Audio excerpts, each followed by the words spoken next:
Olá, cidadão e cidadã, tudo bem? Eu sou Vitor Souza e está começando mais um episódio do Midcast. E hoje aqui comigo eu trouxe dois especialistas no assunto para me ajudar a destrinchar melhor a pauta para vocês, queridos 10 ouvintes. Então vou começar a apresentação aqui com ele, Yuri Eiras. Por favor, Yuri, apresente-se para os nossos 10 ouvintes. Bom dia, boa tarde, boa noite, boa madrugada a todo mundo, gente. Meu nome é Yuri Eiras, sou carioca, primeiro. E em segundo lugar, sou jornalista. Atualmente sou repórter do jornal Meia Hora e tamo aí. Um fã de funk, um fã de pagode, um fã do Rio de Janeiro no geral. Maravilha, cara. E completando aqui o nosso trio de hoje, o meu xará, Victor Liporage. Seguindo o padrão, por favor, apresente-se também para os nossos 10 ouvintes. E aí, pessoal? Pô, achei chique essa alcunha aí de especialista em 150, mas acho que eu não sou especialista não. Especialista é o pessoal que faz mesmo. Eu só gosto muito de ouvir, de pesquisar a respeito, né? Eu sou estudante de mídia na UF. Teve uma vez que eu conheci um amigo fazendo oficina de roteiro. E aí esse amigo resolveu fazer um filme sobre 150, me chamou para editar. E aí foi assim que eu comecei a procurar mais ainda sobre 150. Já ouvia e agora estamos aqui, né, com vocês. Maravilha, então vamos para a pauta.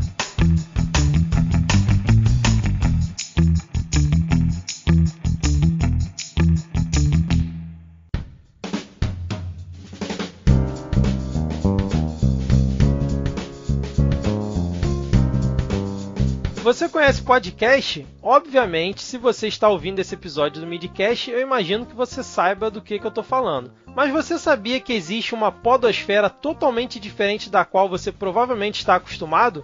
Pois bem, eu estou falando dos conteúdos produzidos por DJs e MCs para o mundo do funk e que são distribuídos principalmente no SoundCloud, alcançando milhões de reproduções e milhões de pessoas. Ou seja, se está sendo distribuído na internet e on demand, não quer dizer que só porque não tem feed e é funk que também não possa ser considerado podcast. Você concorda comigo? E o que ajudou muito a impulsionar essas produções nos últimos anos foi o que chamamos de funk 150 BPM. Vamos justamente debater aqui hoje diversos aspectos sobre o 150 BPM e apresentar para a podosfera que me ouve o que move o lado B do podcast, ou seria lado A. Então vamos começar aqui. Eu vou pedir já que o Yuri faça pra gente aqui um breve resumo sobre o que é o funk 150 BPM. Lembrando que BPM é batidas por minuto, correto? Corretíssimo. Vamos lá. É difícil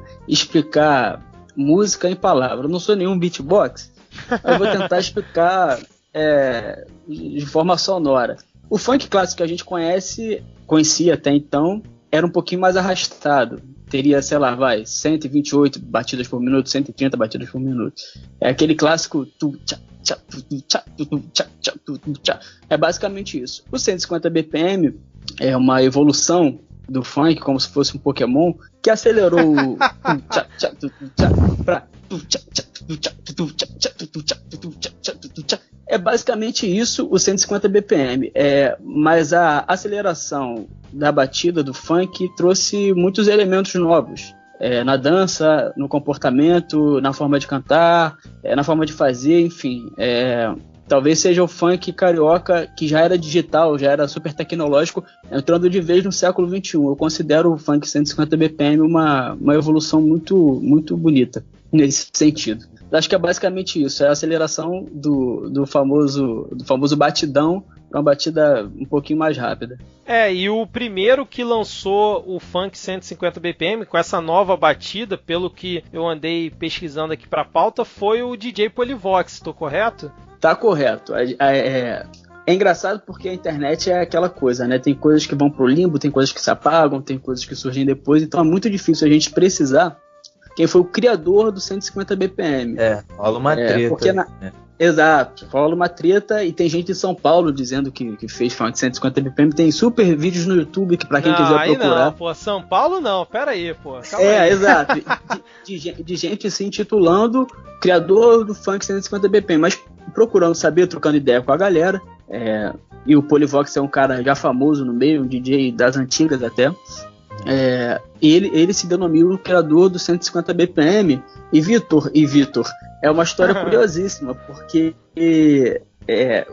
o Polivox tem um filhinho. Na verdade, o Polivox é um cara lá da Nova Holanda, um DJ da Nova Holanda, que é uma favela no Complexo da Maré, na zona norte do Rio. Ele é DJ já há algum tempo e ele tem um estúdio lá em Campo Grande. E aí o que ele contou pra mim, e essa história é famosa, foi que um dia ele estava no estúdio e levou o filho. O filho dele, segundo ele próprio, estava perturbando. O som estava tocando na caixa de som, aquela batida que eu já, de forma constrangedora, de constrangedora não, de forma perfeita você conseguiu um verdadeiro beatbox. Mas enfim, ele estava tocando esse funk na caixa de som e o filho estava acompanhando, dando porradinhas na mesa com uma garrafa PET de Coca-Cola, acompanhando o som. Porque é muito comum a gente fazer esse tipo de coisa. Se a gente está ouvindo um samba, ou um rock, alguma coisa que tenha percussão, seja lá o que for, é normal a gente bater o pezinho, bater palma e tudo mais, a gente acompanhar o movimento corporal, acompanhar, né, o movimento da música. E aí o funk estava tocando no estúdio, o filhinho ficou perturbando com a garrafa e o cara resolveu gravar isso. E ele percebeu que o funk, a aceleração tinha acontecido ali. Enquanto o Tchá estava tocando, o filho dele estava fazendo uma marcação que acelerou a batida de funk. Ele chegou a gravar isso com a garrafa PET de Coca-Cola mesmo, para quem quiser procurar. Tem no YouTube também, procurar Tambor Coca-Cola, ele intitulou assim, a batida de Tambor Coca-Cola. E foi assim, segundo o próprio Polivox, que ele criou a batida do 150 BPM. Agora, é uma polêmica, como é uma polêmica quase tudo o que acontece na arte, né? Porque criar arte é uma coisa raríssima. Muita coisa se reinventa, se inventa, se transforma, se copia, se plagia, enfim. Mas segundo o próprio Polivox, foi assim que surgiu o funk 150 BPM. E como ele já era um cara influente, um DJ que gravava outros DJs, outros MCs, enfim, já tinha uma certa estrutura no funk carioca, principalmente na área dele, ali no Complexo da Maré. Essa coisa foi se espalhando como um vírus, cara, um vírus bom que mudou completamente a forma de se fazer funk no Rio de Janeiro. Exatamente, cara. E eu até entrei em contato com o Polivox, né? E ele ia participar aqui da gravação hoje, mas infelizmente ele teve um contratempo e não conseguiu, né? Até o que o Vitor falou na abertura, né? De ter alguém que realmente especialista, alguém que faça, que produza. Eu tentei vários contatos aqui com pessoas com DJs, com MCs, mas infelizmente a gente não conseguiu agenda para alguém conseguir participar. E aí agora eu queria aproveitar e perguntar pro Vitor, ele que disse que é um ouvinte, né, que é um amante aí do funk, o que você acha que mudou, cara, principalmente aqui no funk carioca, que foi onde surgiu e se popularizou o 150 BPM, o que você acha que mudou, assim, realmente foi um ressurgimento do funk, a revolução do funk, como você até escreveu lá no seu artigo lá no Medium, como é que você vê esse movimento? E você conheceu o podcast pelo funk 150 BPM ou pela podosfera na qual o Midcast está inserido e boa parte das pessoas que estão ouvindo estão mais acostumadas a conhecer?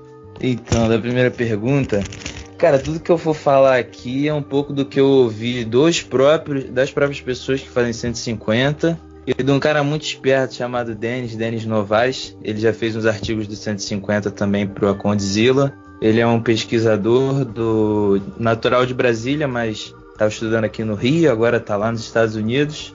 E ele pesquisa muito sobre funk, junto com a Adriana Facina, que é outra pesquisadora influente da área e tal.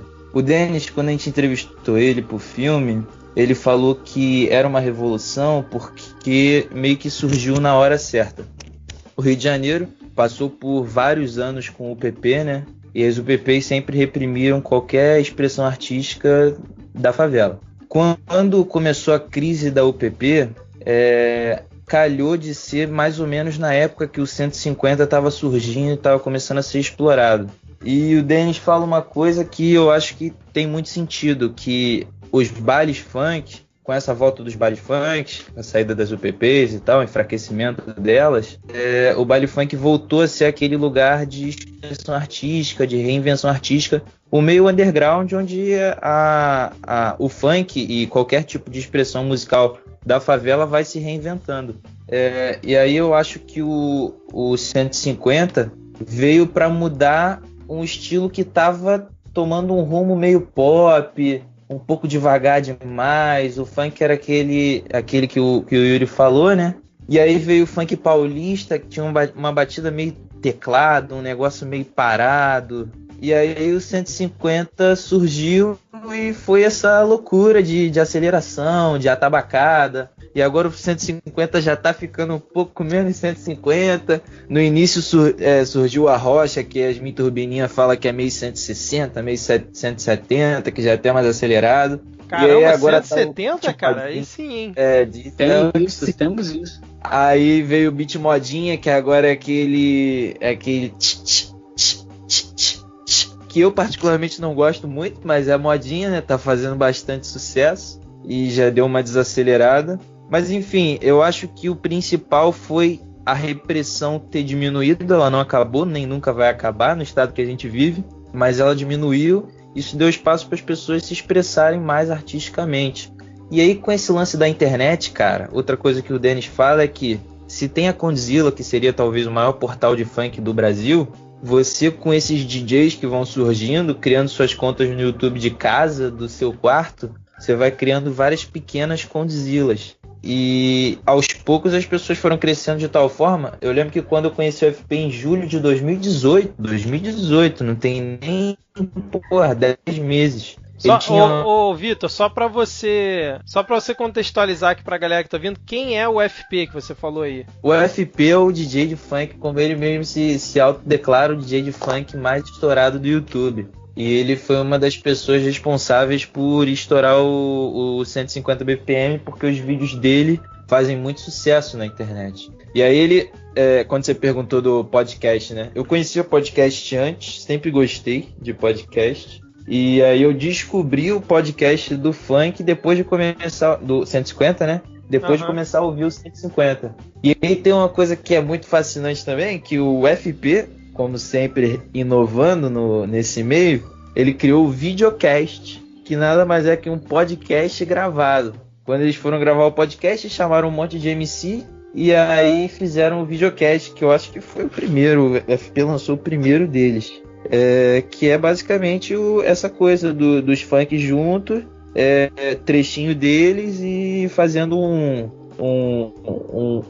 uma longa gravação de, sei lá, 10, 15 minutos. Era até uma coisa que eu ia perguntar pra vocês dois, que assim, o podcast do mundo do funk, né? Eu vou usar esse termo aqui, mas pra mim é tudo podcast, né? Só pra facilitar o entendimento aqui. Ele por exemplo, eu escutei alguns, né, para entender do que se tratava, porque eu confesso que eu não conhecia do tema, mas eu vi que alguns são de pessoas fazendo ao vivo, né, de DJs, de MCs fazendo ao vivo, e outros são, como você falou, de trechos que eles vão juntando e vão colocando. Existe um padrão ou cada um faz de um jeito? E como tá lançando, principalmente no SoundCloud, como você falou aí no YouTube, o pessoal bota o nome de podcast e vai embora com isso. Eu particularmente acho que o padrão é não ter padrão.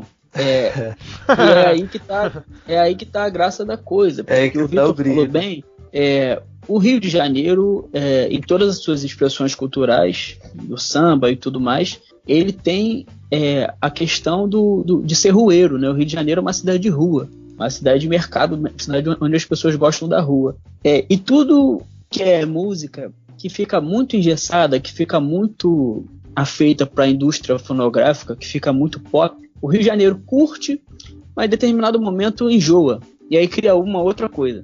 Então o funk, para mim, o funk, a graça do funk de 150 BPM, da maneira que está sendo feita no atual momento, é que ele é tão novo que chega a ser antigo. Porque o podcast que é lançado no YouTube é uma colagem, assim como as fitas cassete vendidas no início dos anos 90, que a galera comprava no mercado popular, na Uruguaiana, eram revolucionários da época. E assim, a gente está vendo a revolução acontecer. E aí a graça do podcast é essa, porque o funk tem uma coisa interessante, e aí diz muito sobre o preconceito que o gênero sofre até hoje, que a gente não costuma citar, quando a gente quer citar uma letra de algum funk, a gente não cita... Pô, você lembra daquela música? Não, música é outra coisa. Você lembra daquele funk? A gente costuma chamar o funk de funk, porque o funk não é visto como música ainda. Então, diversos termos foram utilizados para se referir ao funk ao longo desse tempo aí. Vamos colocar de 30 anos, né? Do início dos anos 90 para cá. Tinha o rap, lembra? Do rap do Silva. Era só mais um Silva. Tinha o rap da felicidade. Eu só quero ser feliz. São clássicos, né, cara? Exato. Porque que era chamado de rap na época, que é chamado de funk hoje em dia, são normalmente funks com letra, né? Que tem letra, tem refrão, tem primeira parte, tem segunda parte. Então é de rap ou de funk. Mas o funk não é só isso. O funk é muito mais. Então tem a questão das montagens. Tinha a montagem do minigame, tinha a montagem do cowboy, que era nada mais que uma colagem, uma batida de funk qualquer, com alguém falando por cima, ou algum outro elemento por cima. Então, via a batida de funk, montagem da Globo, a batida de funk, daqui a pouco, plim, plim.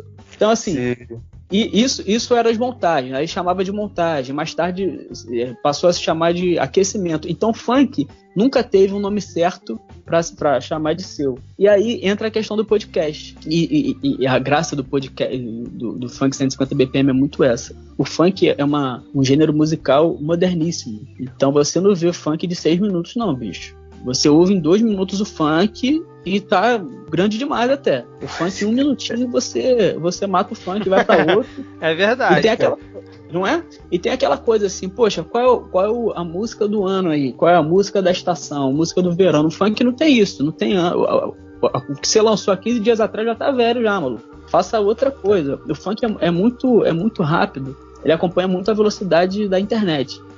Então o que os caras, imagino eu, os caras que são DJs de funk, eles pensaram, vamos fazer uma colagem, e aí tá a subversão também, porque você consegue, quem gosta de funk, quem ouve o podcast, consegue ouvir um podcast inteiro de funk, que o bagulho dura 50 minutos, cara. E assim, você até outro dia não conseguia ouvir 3 minutos de funk. Então assim, aí que tá a subversão também. O consumo do funk aumentou muito. O rap costuma chamar os álbuns de mixtape, né? São as mixtapes dos caras lá. Os MCs lançam e tal. Eu acho que o podcast tem muito isso. O podcast nada mais é que uma colagem, só que um certo período ali, de 15 em 15 dias, o cara alimenta os fãs com um conteúdo muito bem feito, apesar de caseiro, um conteúdo muito bem feito. E um conteúdo grande, né, cara? São 50 minutos, assim. Um podcast de funk dura tanto quanto um podcast que a gente tá fazendo nesse exato momento, assim. É verdade, tem podcast de 20, tem podcast de 50 minutos, tem podcast de 1h20. Não, e a correlação que você fez com as mixtapes de rap foi, cara, pra mim foi perfeita. É isso aí mesmo, cara. É justamente isso. Porque é isso, porque é uma cultura underground, né, cara? Então, a coisa é feita caseira, assim. Então, o podcast, eu sinceramente acho muito difícil a gente descobrir quem foi o primeiro cara que passou a chamar a colagem de funk que ele estava fazendo de podcast. Mas o nome pegou e eu acho ótimo que tenha pegado, porque diz muito sobre essa subversão mesmo. A gente passa a consumir podcast, conteúdos bons e longos, né? O podcast da Podosfera. São conteúdos bons, normalmente, conteúdos longos. E o funk nada mais é que isso também, assim. A gente está passando a ouvir conteúdos cada vez mais longos e não tem problema nenhum com isso. Todo mundo curte pra caramba podcast longo. Eu vejo muito DJ que quando faz podcast de 20 minutos, vagabundo chia nos comentários. Pô, que é isso, cara? Porra, tá igual na Podosfera então mesmo, cara. O pessoal, exato, os caras são podcast de 20 exigentes minutos também. reclama. Um negócio que eu acho inventivo do podcast é porque a nossa maneira de consumir também mudou bastante, né? Com esse advento dos streamings, Spotify e tal, dessas coisas. As pessoas pegam o celular, conectam na caixa de som e vai trocando a música ali na hora. O funk é diferente, principalmente 150, que ainda não é aquele funk que tem aquelas produções de produtor e tal, então ele nem sempre entra nessas plataformas de streaming, ainda é muito underground. Agora tá mudando, o FP tá começando a entrar, coisa e tal.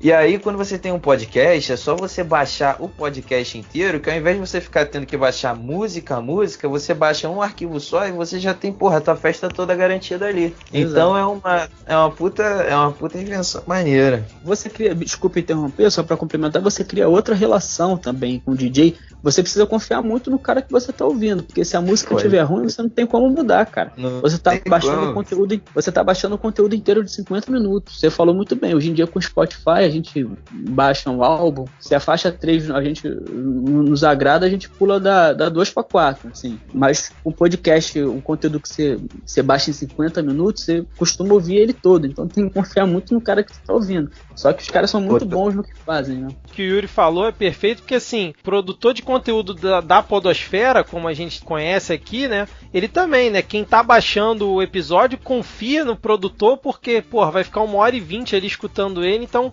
geralmente vai muito porque ele já sabe que aquele tema ou que aquela pessoa daquele podcast que ele tá abordando, ele conhece do assunto ou trouxe alguém que sabe do assunto e sabe que vai rolar um bate-papo legal, como tá acontecendo aqui, por exemplo. E o cara, o DJ, o MC que lança o podcast lá do funk é a mesma coisa, né? Mas fala aí, Vitor, o que você ia falar. É porque tem um outro lance que é parecido com os dois tipos de podcast, da podosfera e o podcast do funk, que são as vinhetas que na real no funk chamam de carimbo.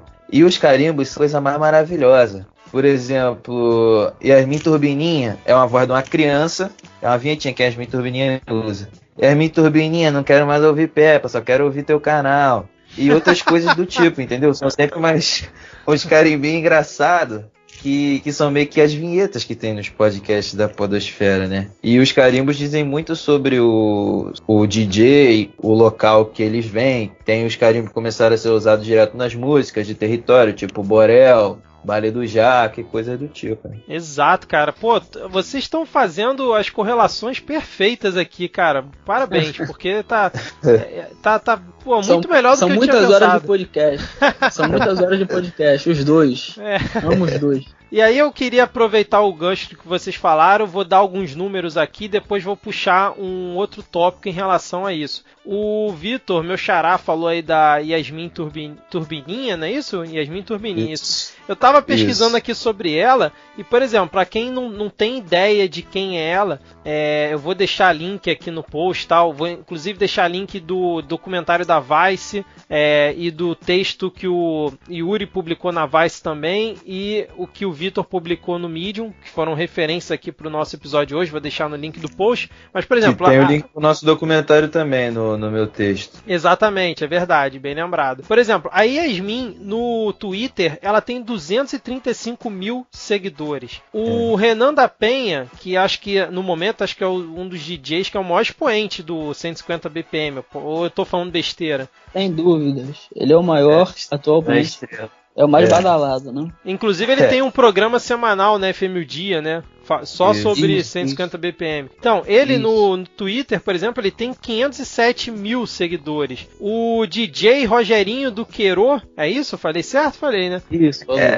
Ele também tem 236 mil seguidores no Twitter. Então, assim, a gente não tá falando de um movimento pequeno, né? É um movimento grande. Isso eu tô pegando só o Twitter. Eu não fui nem pro Instagram, que no Instagram também tem números até maiores. E aí, por exemplo, para dar mais dados aqui para as pessoas, por exemplo, o DJ Rogerinho no SoundCloud, que é onde ele libera lá os podcasts dele. Por exemplo, o último podcast dele, que é o podcast 12, que ele lançou há 21 dias do dia que a gente está gravando, tem mais de 290 mil reproduções. É muito, mas muito maior do que muito podcast da podosfera. Aí você pega, por exemplo, o podcast do Renan da Penha, podcast 008 dele, que ele lançou há mais ou menos 11 meses, tem quase 2 milhões de reproduções no SoundCloud. Então são números muito expressivos e cara, tem vários. Eu estou citando alguns aqui, mas tem vários com 2 milhões, 1 milhão, 500 mil reproduções. Então assim... O videocast do FP tem 10 milhões, acabei de ver aqui. Olha aí, no YouTube, né? Cara, isso. São números muito grandes, porque a galera que tá ouvindo aqui provavelmente conhece o Condzilla, que vocês já citaram antes, que Condzilla lança um vídeo, tem, sei lá, 300 milhões de acessos, 100 milhões de acessos, né? Lá no YouTube. Mas é aquela coisa mais formatada, mais produzida, mais certinha, mais comercial. E aí eu queria até aproveitar esse ponto e falar com vocês o seguinte... O 150 BPM, ele surgiu principalmente, que o pessoal chamava, aí vocês me corrigem se eu estiver errado, de ritmo louco ou putaria acelerada. Que geralmente as letras do 150 BPM são letras que têm muita putaria, tem... eu não sei nem dar alguns termos aqui, porque são letras, pelo menos pra mim, que não tô acostumado a escutar, são letras até bem pesadas e que comercialmente elas com certeza não vão tocar. Tem que fazer aquela velha adaptação do que a gente tinha um proibidão antigamente, que depois o pessoal adaptava, lançava nas rádios e depois virava sucesso. Aí eu queria saber de vocês o seguinte: essa questão dos podcasts do 150 BPM serem, posso estar também falando errado aqui, majoritariamente com temas e com letras de putaria, o quanto que isso pode afetar o crescimento do 150 BPM para fora do Rio de Janeiro? E vocês acham que vai chegar um momento que o 150 BPM vai perder essa coisa raiz dele e vai se adequar ao mercado? E o Condzilla, que já até lançou aquele Soccer Vral, que virou um sucesso enorme no Brasil, ele vai acabar se adequando a esse formato mais comercial e perder essa raiz? E a gente vai começar a ver, por exemplo,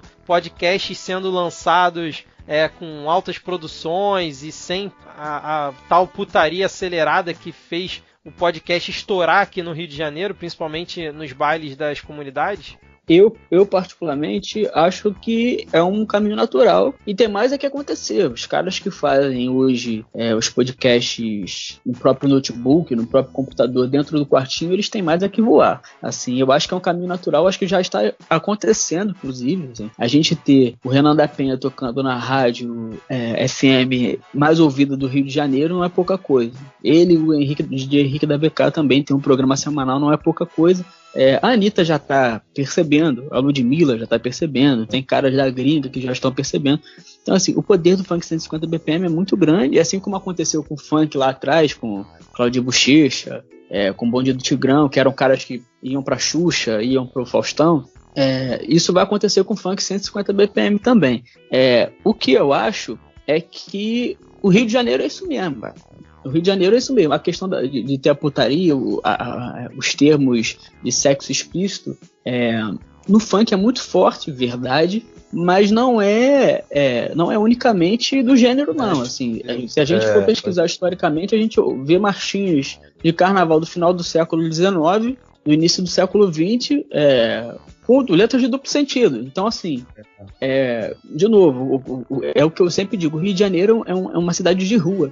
Então todos os elementos que convivem na rua, eles vão se espelhar nas manifestações culturais também. O funk não é exclusivo. A questão que o Vitor colocou anteriormente da relação com as UPPs, ele foi muito feliz, porque de fato é isso. O funk, ele em determinado momento, principalmente na década passada, ele tinha duas linhas muito bem delimitadas. Assim. Quem fazia funk light, que é chamado de light, né, o funk sem palavrão, com letras de duplo sentido, mas sem letras de sexo explícito, ia para o Faustão, ia para o Gugu, ia para o Rodrigo Faro, tocava na rádio. E quem eram os caras? Era o MC Marcinho, eram vários nomes, né? E tinha a galera que era o funk proibidão mesmo e não abria mão. E quando a gente fala proibidão, a gente não pode esquecer também dos funks de alusão ao tráfico de droga, que é uma realidade no Rio de Janeiro e no funk, mas existia essa linha muito bem traçada. Assim. Tinha gente que não pulava.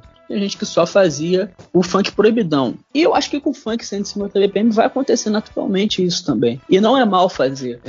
Tem conteúdo pra quem gosta de putaria, tem conteúdo pra quem não gosta de putaria. Acho que só enriquece. Eu vou citar novamente o Denis, essa questão de você se incomodar com o teor das letras. Porque eu sinto que o que incomoda não é necessariamente o teor das letras, mas quem está produzindo essas letras. Se você é de favela e negro e produz um tipo de música como essa, você vai incomodar muito mais do que um cantor sertanejo do Centro-Oeste que fala putaria no mesmo nível nas suas letras, às vezes, e passa batido, tá entendendo? Sem contar que tem vários cantores gringos que vivem tocando música com teor de sexual nas letras do mesmo nível, só que só por ser gringo vai passando tranquilo, sabe?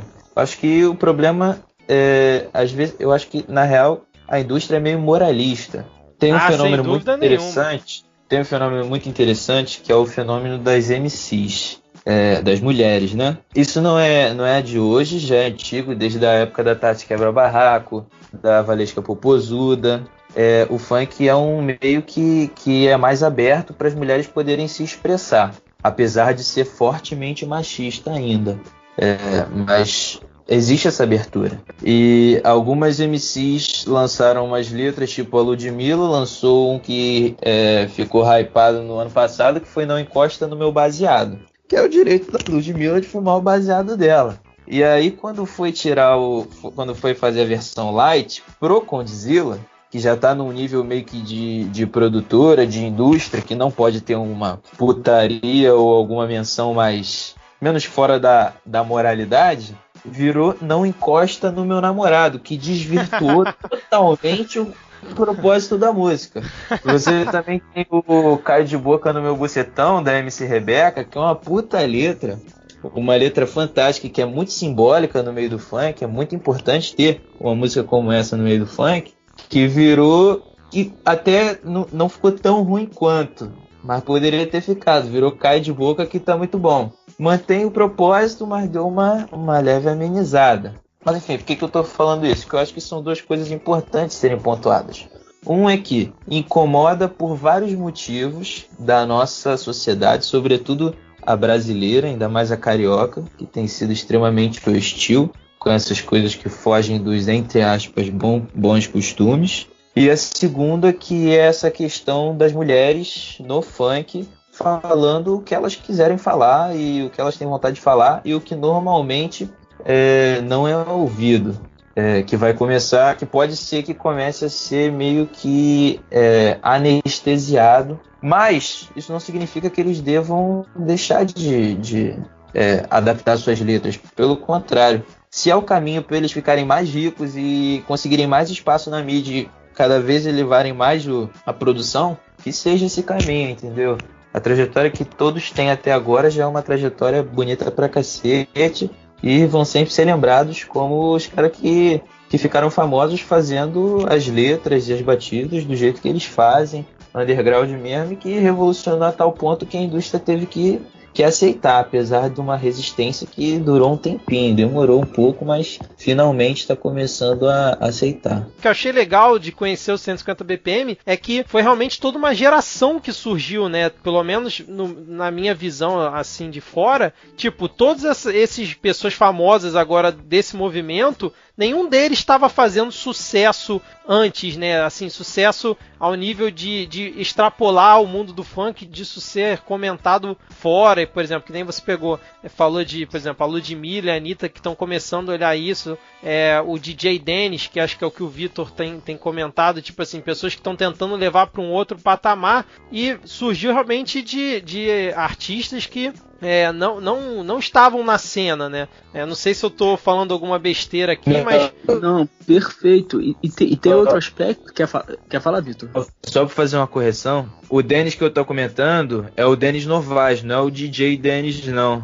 Ah, tá. O DJ Beleza. é produtor e tal, e o Dennis Novaes é o pesquisador. Ah, entendi, beleza. Não, mas sobre essa questão da nova geração, você foi perfeito na colocação, assim. E é um aspecto muito interessante do 150 BPM, é que há 10 anos atrás as pessoas famosas do funk eram todas MCs, né? Desde que o funk surgiu, ele surgiu pela mão dos MCs. Exceções pontuais, como o DJ Malboro, o Dennis DJ.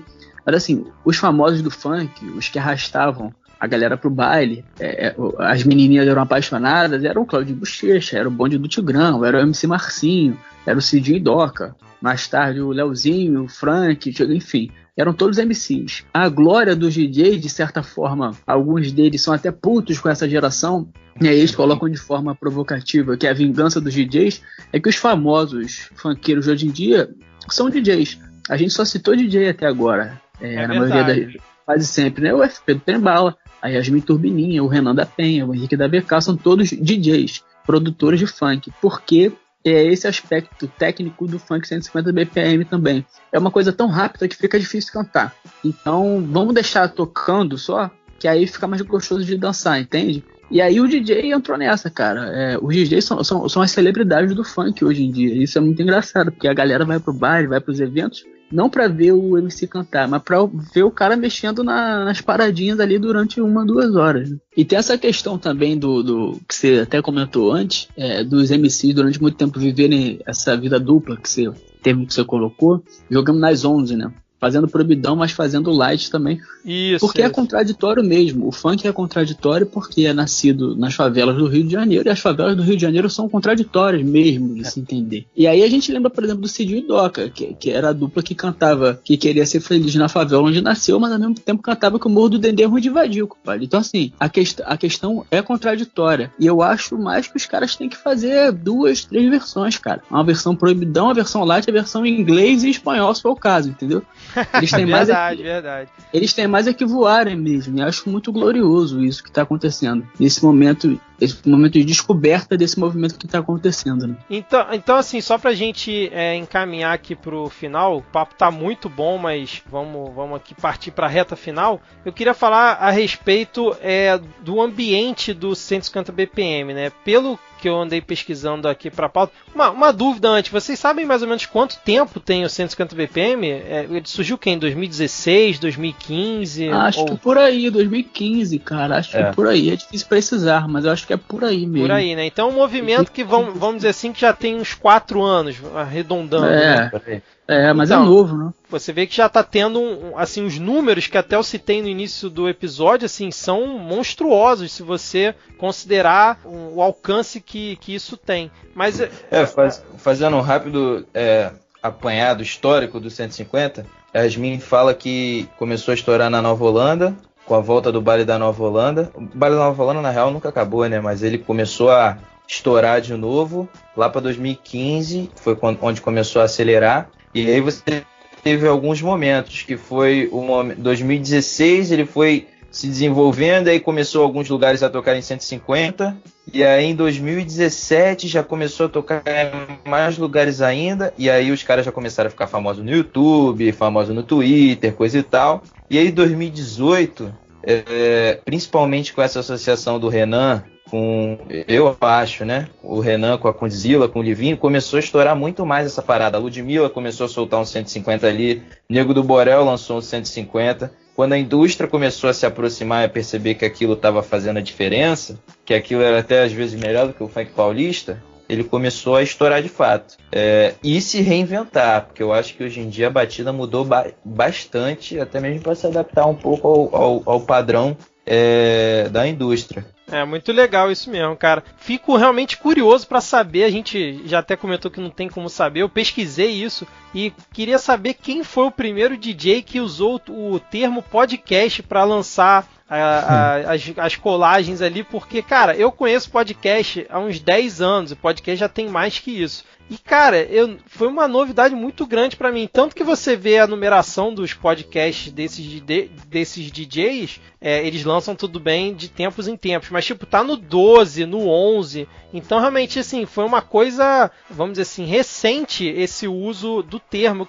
Eu fico muito curioso pra saber quem foi o primeiro cara que lançou. E, tipo assim, se esse cara se inspirou, sei lá, porra, o cara ouviu o Jovem Nerd, era DJ ali nos bares e tal. Porra, tá aí, vou juntar aqui, lançar um programa de 50 minutos, vou botar o nome podcast também, porque afinal também é podcast, né? Tu sabe, é a tarefa do mês. A gente vai descobrir daqui a um mês, a gente faz o episódio só pra falar sobre esse cara, porque de fato é um nome curiosíssimo e eu acho que, como eu falei anteriormente, tem tudo a ver, porque é isso, é um conteúdo longo e bem feito, e feito com muito esmero, assim como os podcasts da podosfera, né? Exatamente. Eu acho que é a tarefa do mês pra gente aqui, pra pesquisar essa parada. Quem foi o criador? Tenho a impressão que essa parada é menos pensada do que a gente imagina. Eu acho que é mais um negócio que, sei lá, meio efêmero, sabe? Surgiu, podcast é um bagulho que...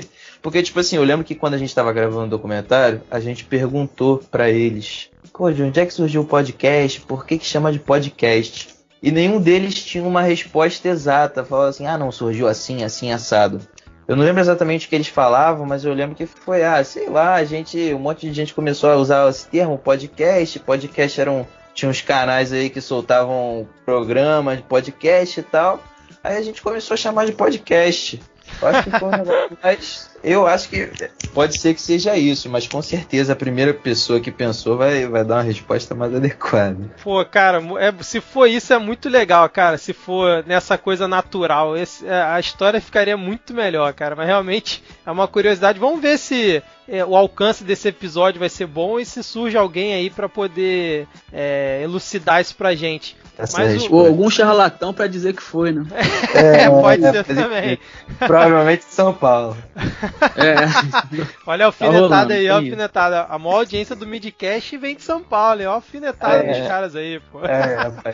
Mas aqui, o ponto que eu queria voltar é o seguinte: o 150 BPM surgiu mais ou menos ali há uns 4 anos e ele se fortaleceu e hoje em dia é muito forte dentro dos bailes das favelas aqui do Rio de Janeiro. E aí eu queria saber de vocês, voltando na questão do preconceito, em que ponto que, por exemplo, vamos criar um cenário, né? Eu vi que o G1 já fez matéria sobre o 150 BPM, entrevistou lá o cara que fez o Soccer Vral, né? O DJ, eu esqueci o nome do DJ, é o DJ RD, né, que fez ali com o MCMM, entrevistou lá o pessoal do Condizila, uma coisa mais light, mas imagina que o Fantástico faz uma reportagem sobre o 150 BPM ao longo desse ano, mostrando imagens que você consegue facilmente no Twitter ou no Facebook, da galera lá curtindo o baile e tal, aquela coisa que vai até 6, 7 horas da manhã, vai até o dia seguinte. Meio-dia. Vocês acham que, tipo, essa exposição mostrando a origem do 150 BPM poderia fazer uma coisa inversa e acabar gerando um preconceito por parte, vamos dizer assim, do grande público? Ou vocês acham que isso não tem nenhuma relação? Vocês acham que quanto mais mostrar, vai ser melhor? Eu acho que depende muito da abordagem, cara. Eu acho que a abordagem é tudo, e eu acho que isso... E aí eu tô falando enquanto o jornalista, eu acho que é aí que a gente tem falhado nos últimos anos, sabe? Tem razão. Eu acho que depende muito da abordagem, porque eu acho que isso tá mudando de certa forma. Eu acho que tá havendo uma geração de gente que cria conteúdo, gente da mídia, que é mais acostumada aos subúrbios, às favelas, às periferias, que vai tratar de maneira diferente. Porque a questão é você chegar em determinadas comunidades como um forasteiro, vendo tudo aquilo como muito novo e exótico. Né? Novo de fato mas exótico não. Eu acho que depende muito da abordagem. Eu pesquiso muito funk antigo, dos anos 90 e tal, e vejo muito aí. Você citou Fantástico, justamente isso. Assim. Daria um outro bom episódio, né? A questão dos bailes de antigamente, lá do B, lá do A e tal. E eu acho... porque é isso, é contraditório. O baile funk, o funk em si, é contraditório, é complexo, é ambíguo, é putaria e é romance ao mesmo tempo, cantado pela mesma pessoa. Exatamente. São os 2, 3, 4 lados que todos nós carregamos. Então, assim, resumidamente, eu acho que depende muito da abordagem. Se for uma abordagem de uma novidade cultural, como o Funk 150 BPM super válido, cara. É uma novidade cultural que leva 20, 30, 40 mil pessoas por semana para bailes espalhados pela cidade toda. Mas se for visto como uma novidade exótica, aí que tá o problema, sabe? Verdade, cara. Bom, excelente ponto, hein? Muito, muito bom. Eu acho que é uma questão de agendamento jornalístico mesmo. Se os caras quiserem falar de baile onde rola o funk, pela ótica do baile vem causando problemas na região da Penha, ou então várias pessoas sofreram um acidente no baile, o que vai ficar incutido no pensamento geral baile é um ambiente hostil, o funk 150 BPM, expressão artística que faz parte desse meio hostil, logo vamos afastá-lo, vamos ignorá-lo. Agora, é exatamente o que o Yuri falou, se você tiver uma abordagem diferenciada, a gente tem vários meios de comunicação diferenciados, como Intercept, como Voz da Comunidades, com a própria Vice, que tratam desses temas, essas expressões artísticas que vêm surgindo, de uma maneira muito mais coerente e muito mais justa.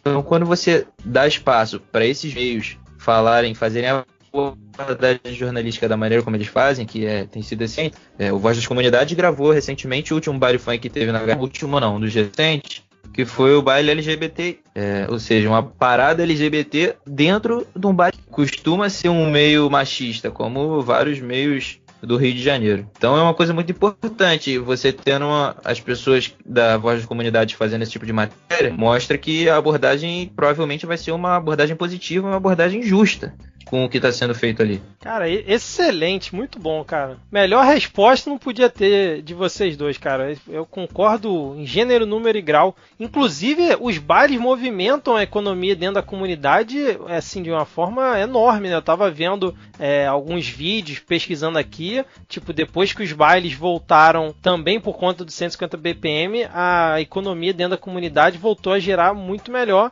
E aí cai no que o Yuri falou, né? Aquela coisa sempre meio ambígua, que é, assim, a raiz dos bailes mesmo, né? Agora, assim, pra gente fechar aqui o podcast, eu vou fazer uma pergunta pra vocês. No Rio de Janeiro, especificamente, considerando os dados que a gente já falou aqui, considerando o alcance, considerando que vocês dois também escutam podcasts da podosfera, né? O lado A do podcast é a podosfera como a gente conhece, o midcast está inserido nela? Ou podemos considerar que é o podcast do funk, o verdadeiro lado A do Rio de Janeiro aqui em relação ao podcast, já que eu fiz a provocação no início lá do episódio perguntando se o podcast do funk seria o lado B ou o lado A. O que vocês acham? Que pergunta maravilhosa.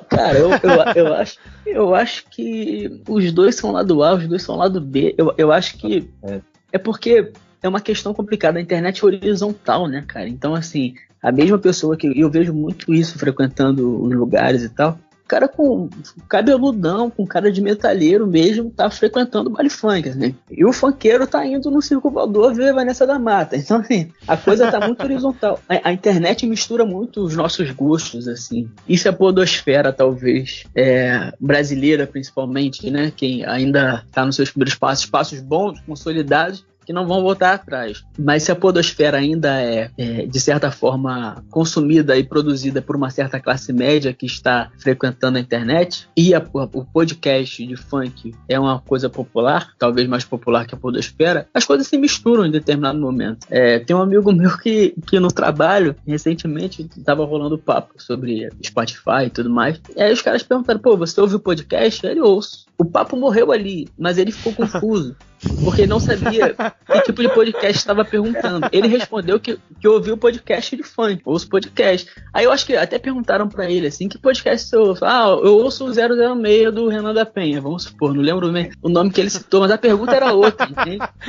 E a maravilha da coisa tá aí, cara. Assim, a gente consome os dois, porque a internet é horizontal e elas estão todas misturadas ali. De repente, se você procurar no Spotify podcast, você acha uma coisa que você não estava buscando, mas acaba gostando, assim. Sim, verdade. Eu acho que a graça tá nessa, cara. Todo mundo junto e misturado, né, cara? Exato, perfeito. Aliás, pra mim tá faltando ter um podcast da podosfera produzido pela galera do funk, né, cara? Seria sobre fantástico. Funk, né? Seria ótimo. Exatamente. Então, acho que esse negócio de lado A, lado B, é como se o lado A fosse o principal e o lado B fosse o que tá correndo por fora. Eu acho que é o que ele falou, não é assim, a parada é horizontal mesmo. As pessoas que consomem se confundem, são as mesmas pessoas às vezes.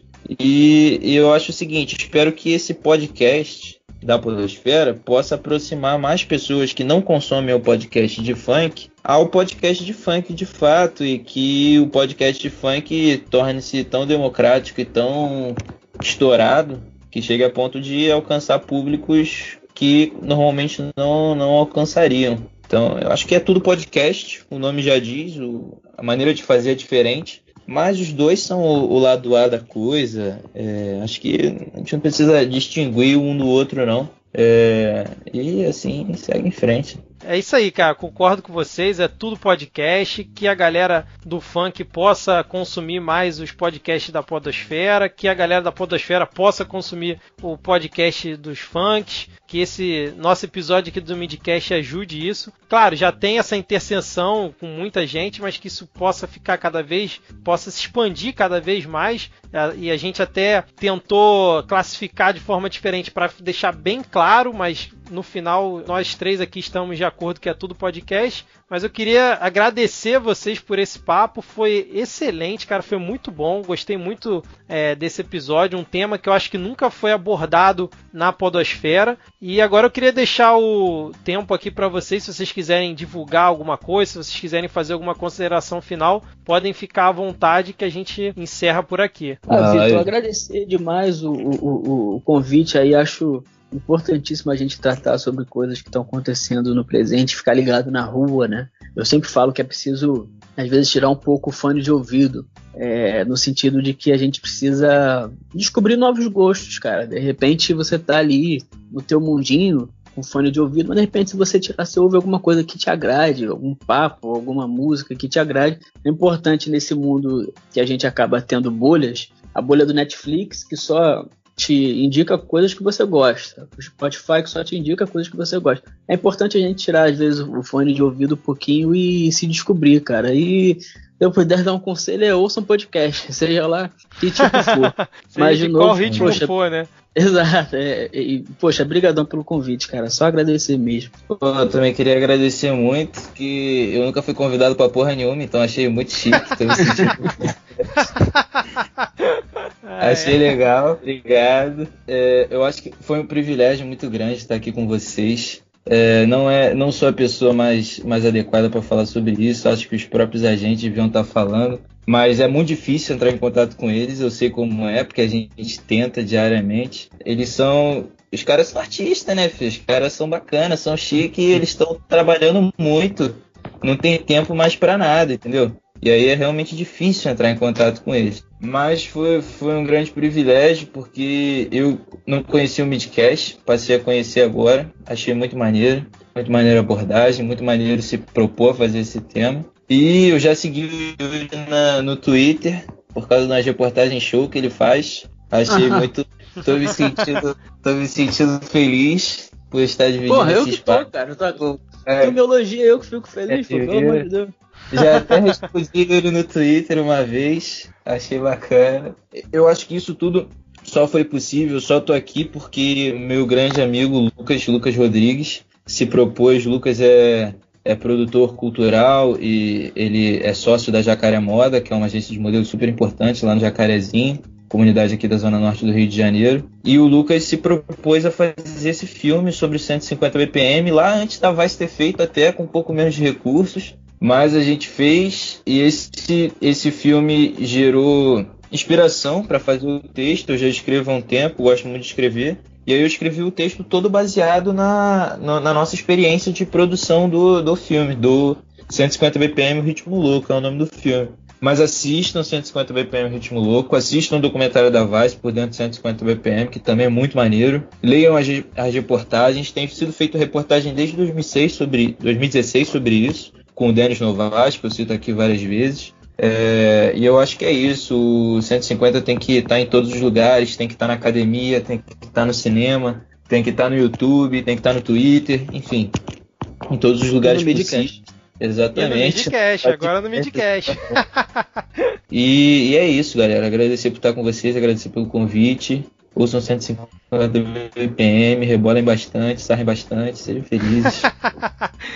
Excelente, senhores. Eu queria mais uma vez agradecer a participação de vocês. Queria agradecer o Yuri, que a gente já está em contato aí, já tem um tempinho para combinar o dia dessa gravação. E principalmente agradecer o Vitor, que eu chamei aqui de última hora, cara. E ele prontamente aceitou aqui participar. Espero que os nossos queridos 10 ouvintes tenham gostado desse episódio. Vamos fazer esse episódio seu ponto de interseção entre os dois mundos aí do podcast, né? O da podosfera e o do funk, né? Espero que a gente possa dar essa pequena contribuição. E antes de encerrar, Yuri, você conhece o Caio Belandi, cara? Conheço o Caio Belandi, grande parceiro, grande apaixonado pelo Rio de Janeiro, grande membro da podosfera aí, né? Exatamente, lá do lado B, eu tava trocando ideia com ele, falando da pauta, né, o que era chave e tal, aí ele falou, pô, a gente tá devendo um episódio desse lá no lado B, aí ele falou, pô, cara, eu acho que eu não vou conseguir participar, que eu chamei ele pra participar aqui do episódio, aí ele, cara, acho que eu não vou conseguir participar e tal, mas eu tenho um contato foda pra te indicar, Yuri Eiras, conhece? Eu falei, porra, cara, já chamei ele, já confirmou participação. Aí ele falou, tu não sabe, então, mas paguei 20 reais a ele pra ele falar isso, cara. Realmente foi muito bom, agradeço vocês e vamos agora dar tchau para os nossos ouvintes e até a próxima. Valeu, tchau, tchau. Valeu.